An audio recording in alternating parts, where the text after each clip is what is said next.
बिहार मंथन में आपका हार्दिक स्वागत है। मैं हूं आपके साथ नुसरत जहां और आप देख रहे हैं बिहार मंथन फेसबुक पेज और यूट्यूब चैनल।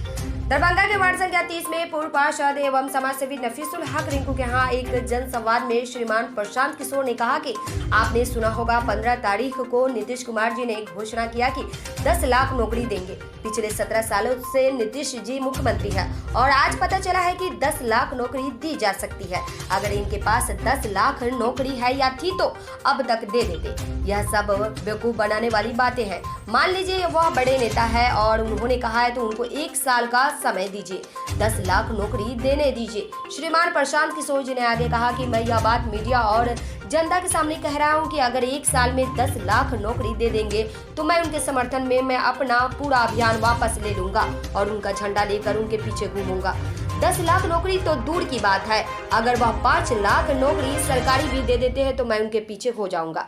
सभा में उपस्थित श्रीमान रहमान साहब के द्वारा पूछे गए एक सवाल के आप नीतीश कुमार जी के सरकार में नंबर 2 के पोजीशन पर रहते थे, फिर ऐसा क्या हुआ कि आपको हटना पड़ा? इस सवाल के जवाब में श्रीमान प्रशांत किशोर जी ने कहा कि CAA और NRC के संबंध में पार्टी के बैठक में हम लोगों ने तय किया कि CAA NRC के विरोध में है। CAA NRC लागू नहीं होना चाहिए।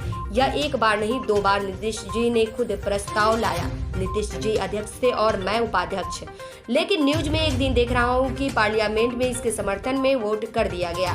जब हमने नीतीश कुमार जी से बात की कि साहब हम लोग ने तो पार्टी में तय किया था कि हम लोग इसके पक्ष में नहीं है, तो फिर क्यों वोट किया पक्ष में? तो उन्होंने बताया कि दौरे पर था, मैं दौरे पर था और पार्टी ने वोट कर दिया पार्लियामेंट में और आप पार्टी के अध्यक्ष हैं, इतने बड़े मुद्दे पर वोट हो गया और आपको पता नहीं, ऐसा कैसे संभव है? फिर उन्होंने हमें बताया कि वोट हो गया तो कोई बात नहीं, हम बिहार में लागू नहीं करेंगे। नीतीश जी पार्टी में कुछ और कह रहे हैं, पार्लियामेंट में कुछ और कह रहे हैं, विधानसभा में कुछ और कह रहे हैं और उसको लेकर मैंने पब्लिकली बयान दिया और उनके विरोध में नीतीश जी को लगा कि यह ठीक नहीं और उन्होंने हमें पार्टी से निकाल दिया। हमने उनका धन्यवाद अदा किया, आपने हमें पार्टी से निकाल दिया। उनकी हालत तो अब किसी से छुपी नहीं है, कभी उलट के उस साइड में, कभी उलट के उस साइड में। उन्होंने एक प्रश्न के जवाब में कहा कि जन स्वराज का जो मेन मुद्दा है वह बिहार को 10 सालों में नंबर 1 बनाना और बिहार की जो गरिमा पिछले 50 वर्ष पहले थी उसको वापस लाना और बिहार के हर क्षेत्र में नंबर 1 बनाना, यही हमारी कोशिश रहेगी। पार्टी में बैठक में तय किया गया कि इसके हम लोग विरोध में हैं। CAA NRC लागू नहीं होना चाहिए। 1 बार नहीं 2 बार नीतीश कुमार ने खुद प्रस्ताव लाया, वो खुद अध्यक्ष थे, मैं उपाध्यक्ष था, कि नहीं इसके हम लोग विरोध में हैं। एक दिन न्यूज में देख रहे हैं कि पार्लियामेंट में उसके समर्थन में वोट कर दिया। मैंने उनसे बात करी कि साहब हम लोगों ने पार्टी में तय किया था कि इसके पक्ष में हम लोग नहीं हैं, ये क्यों वोट किया हमने पक्ष में? उन्होंने बताया कि मैं दौरे पर था, पार्टी ने वोट कर दिया पार्लियामेंट में। अरे आप पार्टी के अध्यक्ष हैं, इतने बड़े मुद्दे पर वोट हो गया, आपको पता नहीं है? ऐसा कैसे संभव है? फिर उन्होंने मुझे बताया कि नहीं वो वोट हो गया तो कोई बात नहीं, लेकिन हम बिहार में लागू नहीं करेंगे। पार्टी में कुछ कह रहे हैं, पार्लियामेंट में कुछ कह रहे हैं, विधानसभा में कुछ और कह रहे हैं। उसको लेकर मैंने पब्लिकली बयान दिया उनके विरोध में, पार्टी के स्टांस के विरोध में। नीतीश जी को लगा कि ये ठीक नहीं है, उन्होंने पार्टी से निकाल दिया, तो मैंने भी उनको धन्यवाद किया, भाई बहुत अच्छा आप हमको निकाल दिए।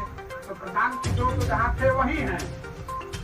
जनता दल यूनाइटेड उस समय यहाँ नंबर 1 पार्टी थी, आज नंबर 3 की पार्टी है, आपके सामने है, आप देख लीजिए। उनको बहुत बहुत शुभकामना, हमको निकाल दिए तो उनकी स्थिति क्या है वो आप देख ले रहे हैं। आप हमसे तो छुपा हुआ नहीं, हमसे छुपा भी हो तो पता है, कभी उलट के इस साइड, कभी उलट के उस साइड चलाते रहिए।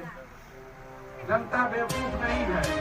टीवी पर बैठे हुए लोग बता रहे हैं कि नीतीश कुमार इतना पॉपुलर है कि किसी भी तरह मुख्यमंत्री यही रहते हैं, ऐसी बात नहीं है। यही नीतीश कुमार हैं जिसको जनता ने 117 विधायक जिताकर भेजा था 2009 में, 9-10 में। वहां से घट के 72 कर दिया, वहां से घटा के अब 40-42 कर दिया।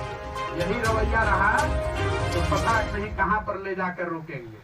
जनता बेवकूफ नहीं है। आप मैनेजमेंट करके थोड़ा बहुत गणित लगाकर सरकार में बन सकते हैं। अब आप बताइए, यहाँ लोग बैठे हुए 15 में जिन्होंने महागठबंधन के नाम पर वोट किया, आज ये कौन गारंटी कर सकता है कि कल वोट होने के बाद फिर नहीं पलटेगी? कोई बता सकता है? बताइए जरा, कौन गारंटी ले सकता है इस बात? अरे गठबंधन हम ही ने कराया था, तो अरे हम तो कह रहे हमने कराया था, पलटने के लिए हमने थोड़ी ना कहा 17 में, पलटने के लिए हमने कहा था। लोग